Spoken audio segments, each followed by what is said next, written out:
Diana, mengajar di MTS Ma'arif 6 Taman Negeri, Kecamatan Waibungur, Kabupaten Lampung Timur, Provinsi Lampung.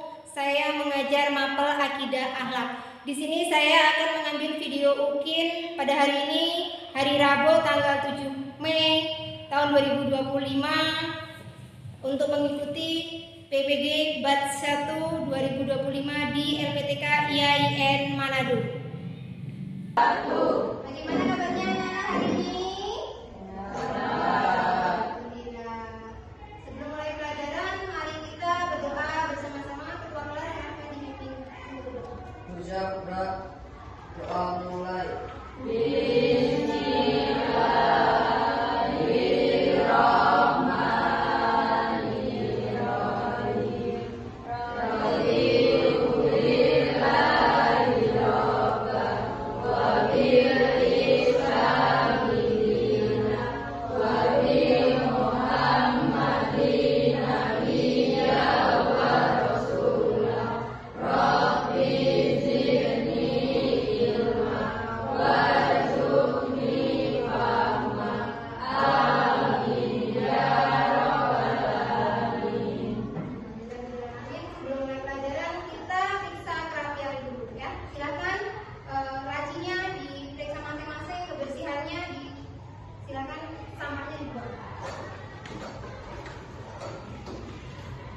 Supaya kita fokus ketika kita nanti akan menerima materi.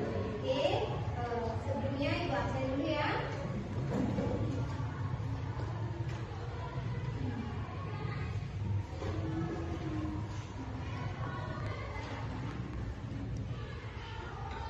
Afifah Khairunisa, Adi Firmansa, Aprilia Miftahuzana, Ardirio, Cahya Fortuna, Desvita Maharani, Dewi Retno, Jessica Amelia, Muhammad Anjun, Nandira, Renal, Samudra, Vanes, Zahra. Alhamdulillah hari ini hadir semua ya. Sebelum kita lanjut ke materi, ibu menyampaikan dulu materi kita hari ini yaitu tentang ulul azmi. Ya, yang kita pelajari hari ini yaitu materinya tentang keteladanan ulul azmi. Sebelumnya ibu tanya dulu, apa itu pengertian ulul azmi?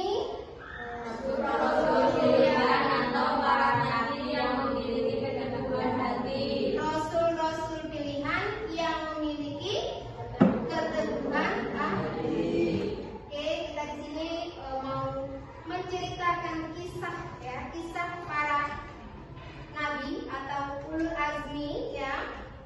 Ada berapa? Ada 5. Coba sebutkan nabi yang termasuk ke dalam ulul azmi. Yang pertama, Nabi Nuh, Nabi Musa, Nabi Isa, Nabi Muhammad Sallallahu Alaihi Wasallam. Dari 5 nabi ini ya, di sini dalam berdakwahnya mengajarkan agama Islam untuk menyembah kepada Allah Subhanahu Wa Taala, mereka ada kisahnya ya, dari Nabi Nuh, Nabi Ibrahim, kemudian Nabi Muhammad, Nabi Ibrahim, Nabi Ismail ya. Ketika itu dia diperintahkan oleh Allah Subhanahu Wa Taala untuk menyembelih anaknya yang bernama Ismail. Patuh enggak? Dilaksanakan enggak? Dilaksanakan pada saat itu dilaksanakan. Ketika Nabi Ibrahim itu akan menyembelih Ismail, tiba-tiba Ismail itu berubah menjadi apa? Berubah menjadi seekor domba. Oleh Allah Subhanahu Wa Taala digantikan Nabi Ismail itu dengan seekor domba. Ya, itu tantangannya. Walaupun dia tantangannya sama Allah Subhanahu Wa Taala suruh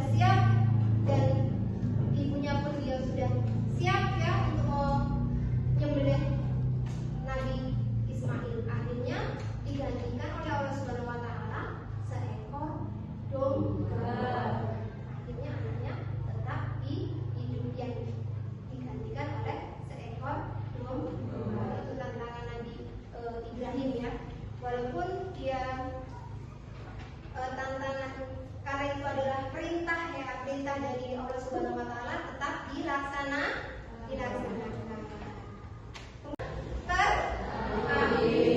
Atau nanti akhir zaman. Bagaimana kisahnya Nabi Muhammad ketika dia akan berdakwah menyerukan agama Islam? Bagaimana tantangannya? Meskipun dia dilempari kotoran, dia tetap memaafkan orang tersebut yang berbuat jahat kepada ya, luar biasa tantangan Nabi Muhammad ketika itu. Walaupun Nabi Muhammad dilempari kotoran, dicaci maki, ya, dia tetap menyerukan ajaran saat itu, ya. Kisahnya luar biasa ya. Nabi Muhammad dia tetap Oke, di sini supaya kalian tidak mengantuk, mari kita menonton video kisah Nabi, ya. Kisah Nabi Nuh. Sedikit Ibu tampilkan video, mari kita tonton bersama-sama.